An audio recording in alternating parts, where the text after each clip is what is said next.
Então, a leitura bíblica, o desejo de conhecer, de guardar no coração. Guardar no coração, irmãos, é você ler e praticar. Guardar é obedecer. Entende? Não é só decorar. É se esforçar para viver essa palavra. Quando você guarda no coração, a sua vida é prolongada, e é mesmo. Vamos pegar o exemplo de jovens, não é? Temos jovens aqui que se criaram na igreja, que são fiéis ao Senhor e estão livres de desgraças que acontecem lá fora no mundo, sim ou não? Porque tem uma vida, não é, regrada,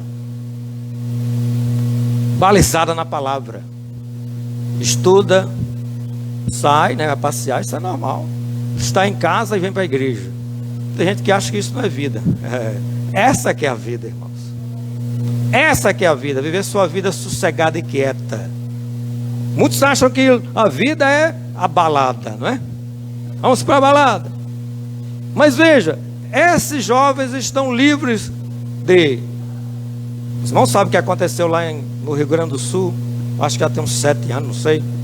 A famosa boate Kiss. Não é isso? Uma série de jovens lá, creio que, sei lá, umas 300, 500, não sei quantas tinham, estavam se divertindo na balada, tudo jovens, à noite.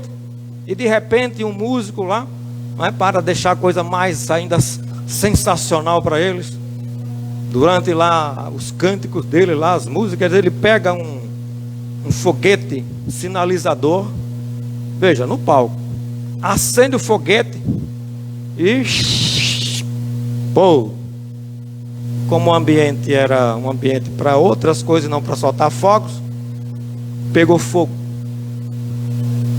Morreram mais de 200 jovens, irmãos. A vida foi encurtada, irmãos. Enquanto isso, o crente estava em casa dormindo. E a desgraça acontecendo, irmãos. Prolongar a vida. Perderam a juventude. Então o Senhor prolonga a vida daqueles que o servem fisicamente e ainda lhe dá a eternidade. Aleluia. E aqui fala em paz. A palavra nos traz paz, irmãos. E esse tempo que nós estamos vivendo é o tempo que nós mais precisamos de paz. A verdadeira paz. Jesus foi quem disse: deixo-vos a minha paz vos dou, e não vos-la dou como o mundo a dá. Que a paz do mundo é assim, está tudo em paz, tudo sossegado, então está tudo bem, não é? Mas na hora que vem a pandemia, o amigo morreu, o vizinho morreu, o parente morreu, não sei quem morreu, pronto, acabou a paz. As pessoas andam assustadas, as pessoas andam, não é, apavoradas, com medo, não saem de casa. Quando sai, de vez em quando eu encontro um assim, eu fico, meu Jesus, tem misericórdia dessa vida. Encontro alguém no supermercado, aí está, tudo bem, é necessário, faz parte, está de máscara, eu também estou. Mas aí está de máscara, está com protetor de roxo, né, face shield, e ainda uma touca na cabeça, misericórdia. É melhor vestir logo o macacão de astronauta, né, porque isso é medo, irmãos. As pessoas andam com medo, não tem paz, irmãos. Quando você tem paz, não é? Aí o Senhor diz: olha, pode ir para a igreja. Aleluia! Pode ir para a igreja, que nem no trajeto, muito menos na minha igreja, você vai pegar esse vírus. Aleluia! Mas não pega mesmo, irmão. O Senhor pôs isso no meu coração. Falei para a pastora falou para a igreja: disse, olha, aqui dentro ninguém pega. E os irmãos creram, e ninguém ficou em casa com medo, irmãos. Os irmãos estavam aqui, não é? Aqui, graças a Deus. Vocês são de fé, meu irmão. E o Senhor se agrada disso quando a gente confia, não é? Vamos chegar lá. Então você tem paz, entendeu, irmãos? Nesse momento que nós sabemos que é um momento difícil, irmão. Sabemos disso. Não é fácil, mas você tem paz porque você confia. Mas como é que você aprende a confiar? Se você não se esquece da sua palavra. Você lê, você ouve, não é? Vem para a igreja e ouve. A fé vem pelo ouvir, e ouvir da palavra de Cristo. Não é do pastor Anselmo nem da pastora Glossa. O pastor Anselmo e a pastora Glossa são instrumentos. A palavra de Cristo Então a gente prega a palavra de Cristo, vocês ouvem. Porque se eu pregasse a minha, a gente estava perdido, né? Não tem saída, irmãos.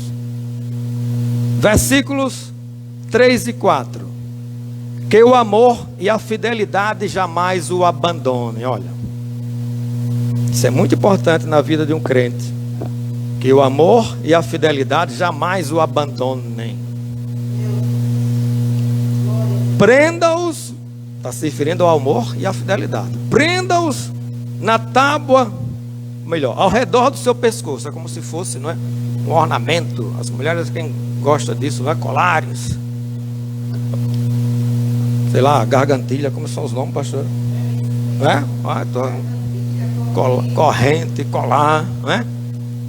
Naquela época se usava muito isso também. Se dava muita importância a esse, não é? Esse, sei lá, como é que dá o nome? Ornamento, isso. Prenda-os ao redor do seu pescoço. Amor e fidelidade, viu? Prenda-os ao redor do seu pescoço. Escreva-os na tábua do seu coração. Ó. Se fizermos isso com relação ao amor e fidelidade, olha o resultado. No reino de Deus é assim, irmãos. Uma ação tem uma reação. Se a nossa ação é na palavra, a reação é sempre boa. São resultados. Se for fora da palavra, aí vem consequências. Entende, irmãos? Se o amor e a fidelidade jamais deixar de existir na minha vida como crente, olha o que é que o versículo 4 diz. Então você terá o favor de quem? De Deus. Tem melhor coisa do que ter o favor de Deus, irmãos? Você ter resposta daquilo que você pede. Você terá o favor de Deus. E mais, Deus ainda influencia os homens. E dos homens, não é? Deus toca no coração das pessoas. É aquilo que a gente fala aqui quando está orando por alguém, está uma causa na justiça. Deus vai tocar o coração do juiz, não é?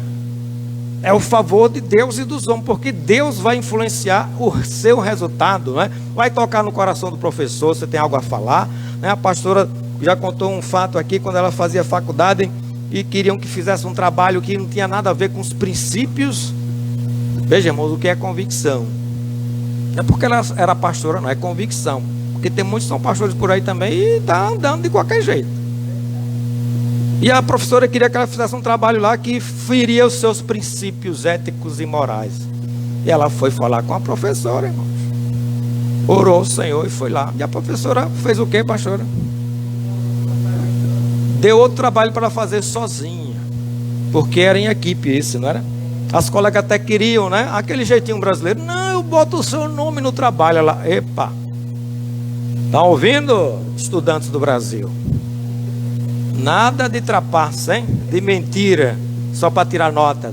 Porque senão lá na frente, o conhecimento vai lhe cobrar e você não sabe. Que adiantou?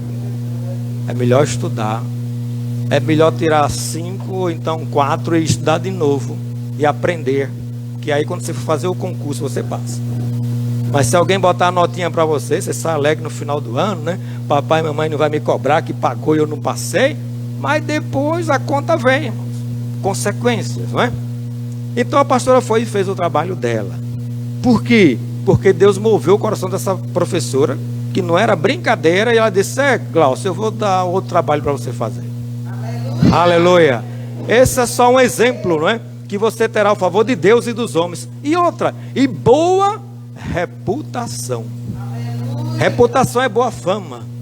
Então o crente que vive o amor de Deus e a fidelidade, e olha que amor e fidelidade, não é?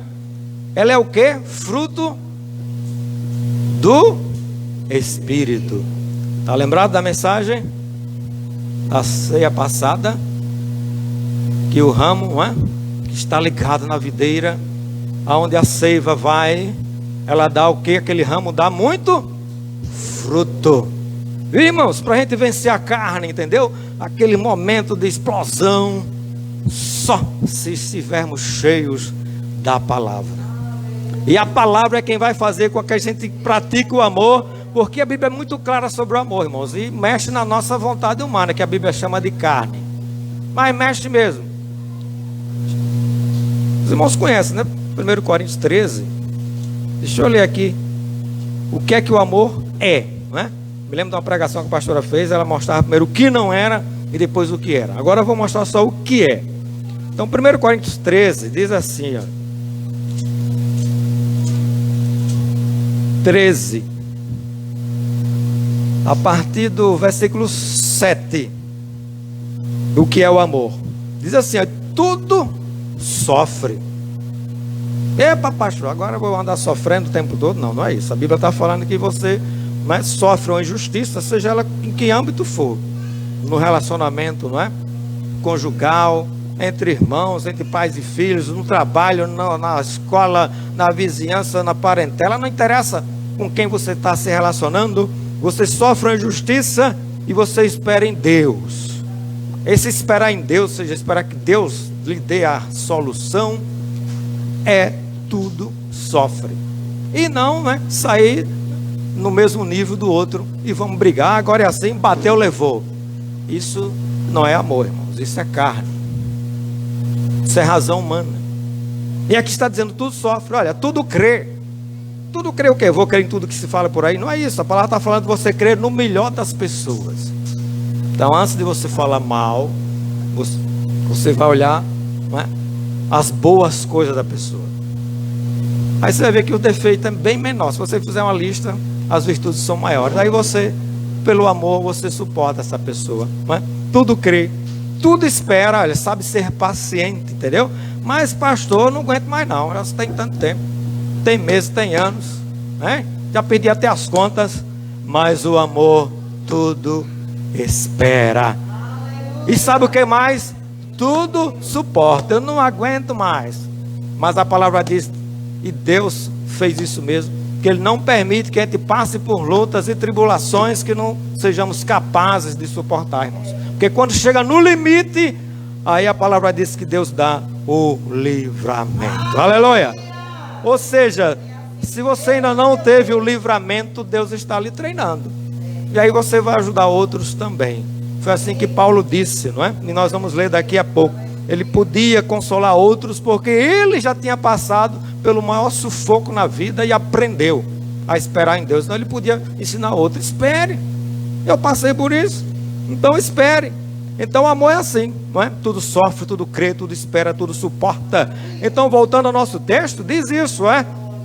Se o amor e a fidelidade, que fidelidade é fé, é obediência ao Senhor. Veja, irmãos, a importância de sermos fiéis ao Senhor, não é?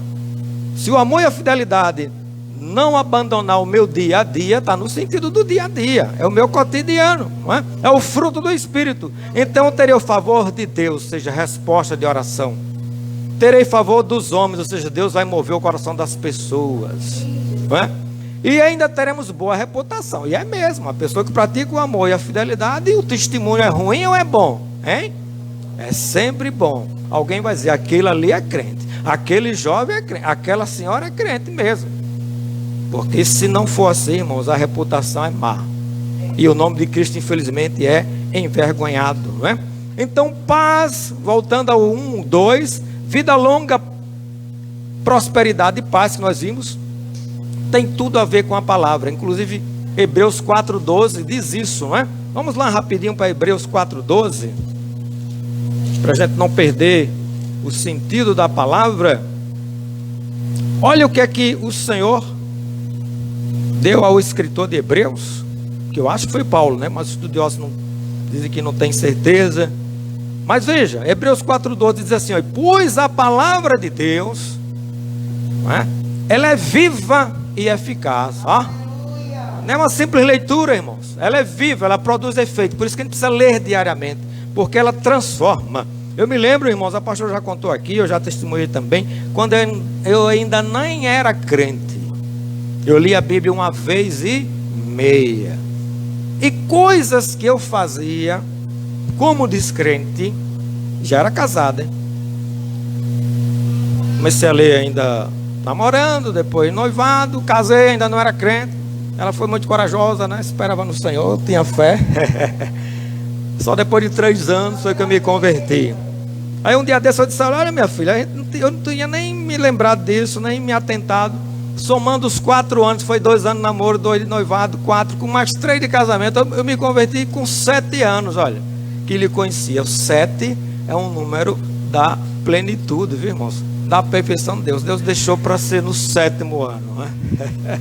Foi quando eu me converti. Então, antes de me dizer sim para Jesus, muitas das coisas que eu fazia antes, eu deixei de fazer, irmãos, por causa da leitura da palavra. Veja, no coração de uma pessoa que nem tinha ainda confessado a Jesus, mas a palavra, pelo seu poder, já começou a me transformar. Então eu já deixava de fazer algumas coisas que eu me lembrava. A Bíblia diz isso, né? Porque o descrente pensa assim, né? A Bíblia não é Jesus, não é Deus, a Bíblia diz isso, está errado, isso eu não vou fazer mais. Tinha coisa que ela nem sabia, mas ela via a mudança, viu ou não, pastor? Então, por quê?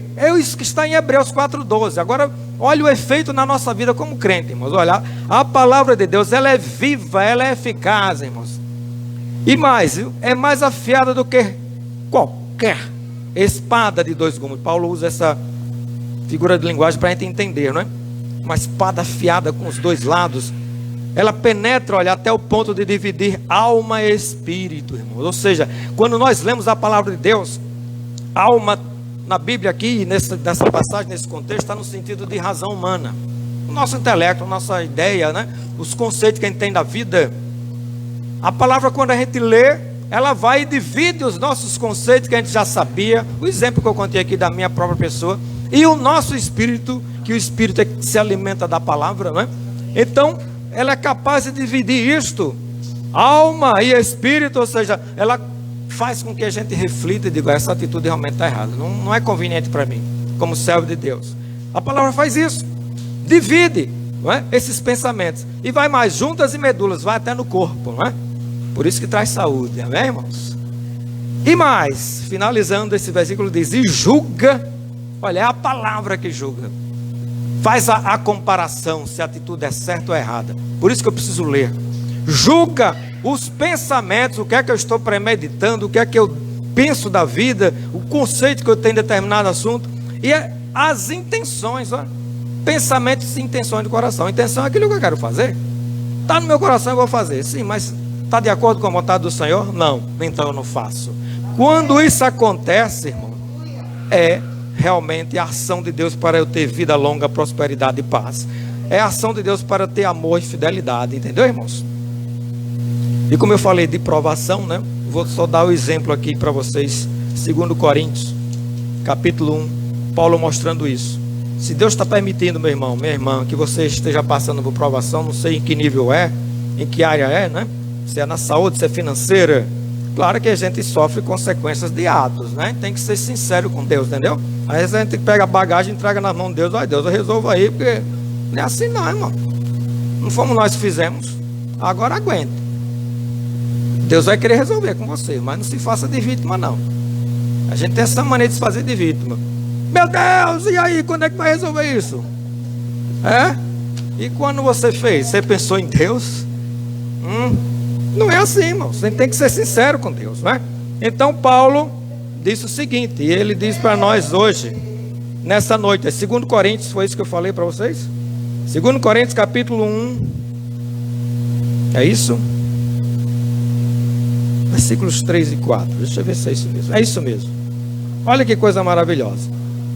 Ele diz assim, ó, bendito, 2 Coríntios capítulo 1, versículos 3 e 4.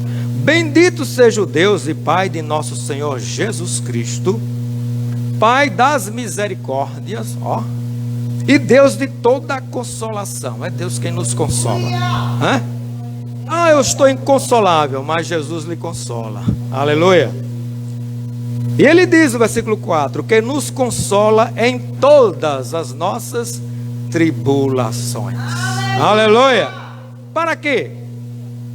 Como a consolação que recebemos de Deus, possamos consolar os que estão passando por tribulações.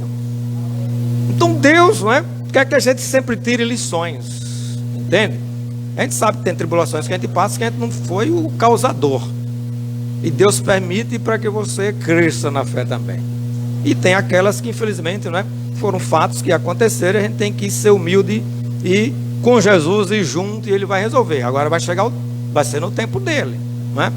Ele vai ter que tratar você, quem está envolvido e por aí mais. A gente não pode perder a esperança, irmãos. Então Paulo passou por várias tribulações, eu não vou ler aqui, e ele podia consolar os irmãos lá de Corinto, porque ele tinha experimentado, entendeu? Então se Deus está permitindo, é porque ele está ali preparando para você ser usado por ele também. Aleluia.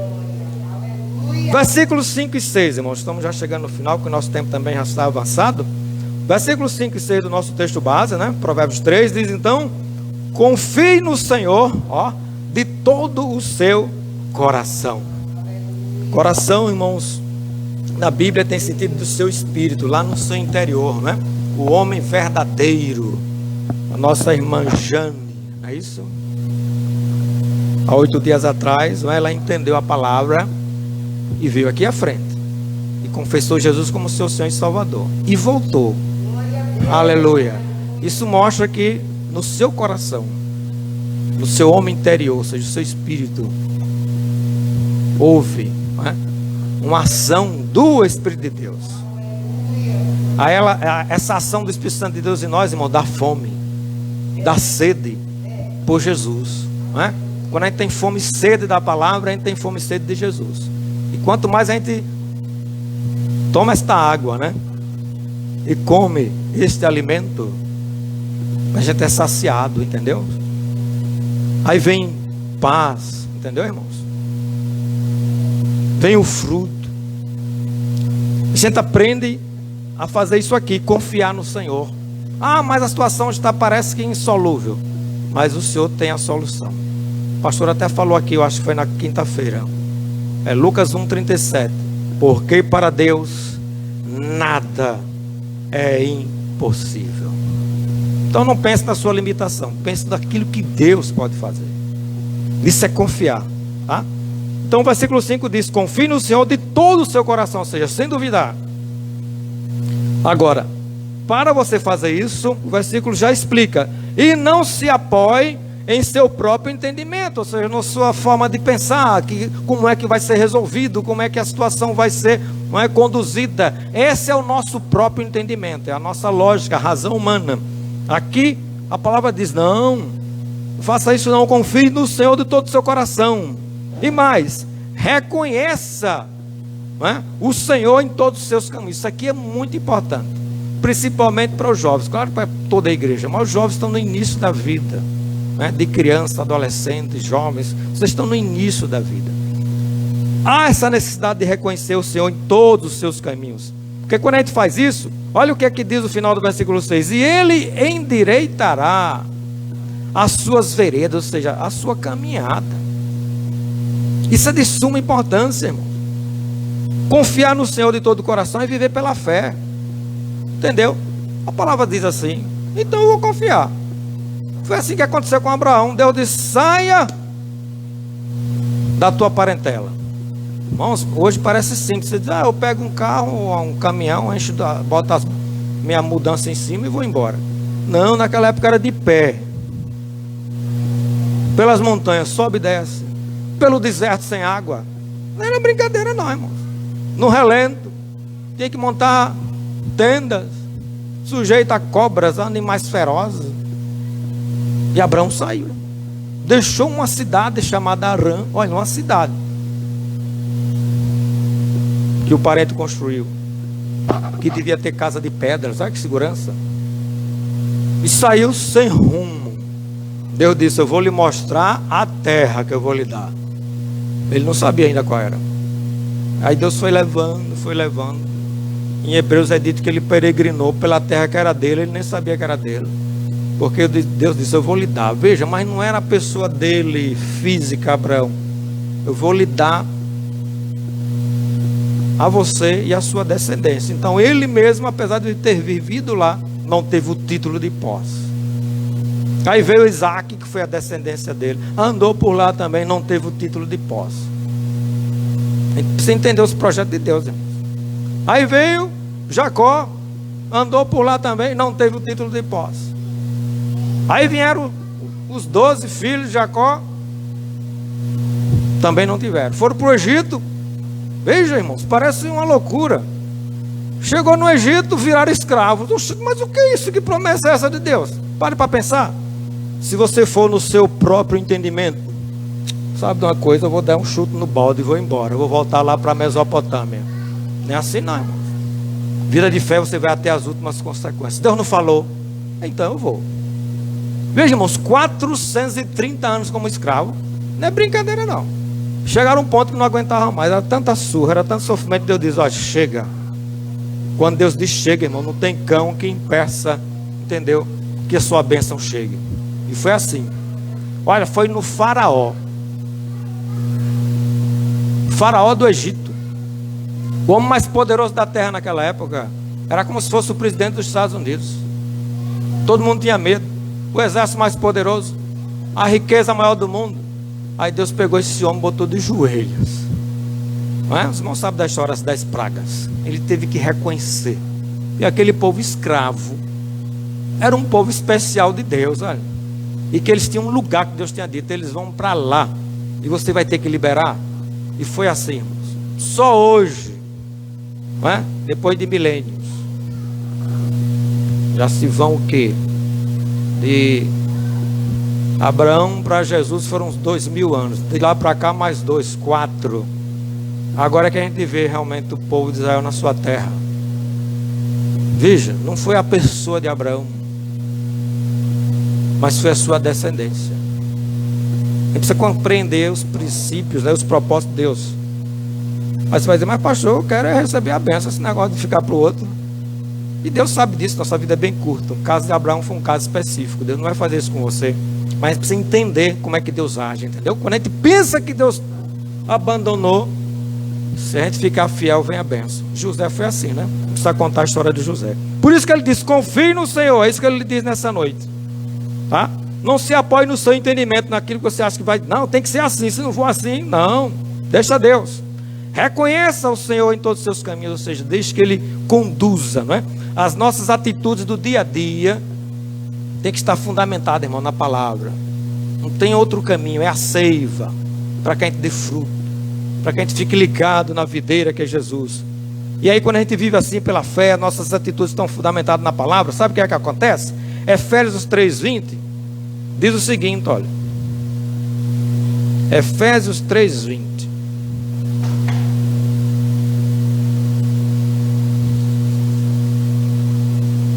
Coríntios, Efésios 3:20. Pronto. Diz assim: aquele que é capaz de fazer infinitamente mais, ó, do que tudo que pedimos ou pensamos, de acordo com o seu poder que atua em nós. O poder que atua em nós, irmãos, é o poder do Espírito Santo através da palavra. A Bíblia diz que a palavra é a espada de quem? Do Espírito. Entendeu, irmãos? É a seiva. Então esse poder que atua em nós, Deus vai fazer de acordo com ela. Ou seja, sua fé é firmada na palavra. E aí Paulo termina: a Ele seja glória na igreja e em Cristo Jesus, por todas as gerações, para todos sempre. Amém. Vida com fé, irmãos, é deixar o Senhor conduzir, tá? Atitudes do dia a dia, fundamento na palavra. E para finalizar, versículos 7 e 8, diz o que do nosso texto principal? Diz assim, olha, não seja sábio aos seus próprios olhos, não é? É uma afirmação que confirma o que ele já disse lá no versículo 6, né? Reconheça o Senhor em todos os seus caminhos. Então vem mais uma vez uma afirmativa aqui para que a gente não esqueça. Não seja sábio aos seus próprios olhos. Ou seja, não tome decisão sem consultar o Senhor. A pastora sempre tem esse cuidado de perguntar, não é? A um servo de Deus, uma serva de Deus, quando ela está aconselhando: você já orou ao Senhor? Não é assim, pastora? Você já orou ao Senhor? Porque quando a gente ora ao Senhor, não é espera Ele responder, não é dizer assim, eu já orei, mas já decidi. Não, não é assim não. Não adiantou nada, não é? Senhor, e a resposta? Aí não vem. Não vem amanhã, não vem depois, então fique quieto. Se o Senhor não respondeu, é porque Ele ainda está preparando o melhor. Não é assim que a gente leu agora? Infinitamente mais do que pedimos e pensamos. Aí de repente está pedindo pouco, Deus quer dar mais, e agora? Você vai perder tudo. Então é melhor esperar, não é? Melhor esperar. Então não seja sábio aos seus próprios olhos. Teme ou tema ao Senhor, né? Ou seja, vive em obediência, né? No sentido de medo. Temor é obediência, não é medo. tema ao Senhor, evite então o mal, porque se a gente tomar a decisão por nós mesmos, quem a gente pensa que é bom, não é, vai vir o mal. Então saiba esperar no Senhor, e isso lhe dará, olha que coisa interessante, veja como Deus, né, tem o maior cuidado com a nossa vida, aqui mesmo na terra ainda. Diz assim, olha, isso lhe dará saúde ao corpo, e o que mais? E vigor aos ossos. É assim que está na sua Bíblia? Não é isso? Provérbios 3, versículos 7 e 8. Ou seja, viver em obediência, não é? Conserva a nossa saúde física. E é mesmo, você não fica estressado. Os irmãos sabem, não é? A gente já falou aqui uma vez que o nosso cérebro, ele reage de acordo com a forma que a gente pensa. Sabia disso? Então cuidado, não fique premeditando coisas, né? De revide. Entendeu, irmão? Porque o cérebro acha que já está acontecendo. E aí você já fica estressado, adoece. Por isso que é dito aqui, é saúde para o corpo e para os ossos. Porque naquela época, quando dava muita importância, a enfermidade afetava os ossos, a pessoa ficava com dores. E sabia que tem muita doença emocional por causa disso. A pessoa começa, não é, a trazer para dentro de si o problema, vira um vulcão lá dentro. Entendeu, irmãos? E o corpo tem que fazer alguma coisa, vai explodir e pum, uma enfermidade. Isso é sério. Então não é bom a gente, não é, premeditar as coisas que não são boas. A gente tem, por isso que lá Filipenses, né, 4, 8, né, 6 a 8, diz assim, né? Pensai nas coisas que são de onde? De cima, olha. Ou seja, nosso pensamento tem que ser fundamentado na palavra, irmão. Porque quando a gente pensa nas coisas fundamentadas na palavra, a gente não pensa em coisas carnais, de revolta, de revide, de vingança, disso e daquilo outro. Pelo contrário, é aquilo que a gente viu aqui. O amor e a fidelidade vai estar sempre em evidência. É fruto do Espírito. Aí nós temos o favor de Deus, olha, o favor dos homens, e ainda temos uma boa reputação, não é?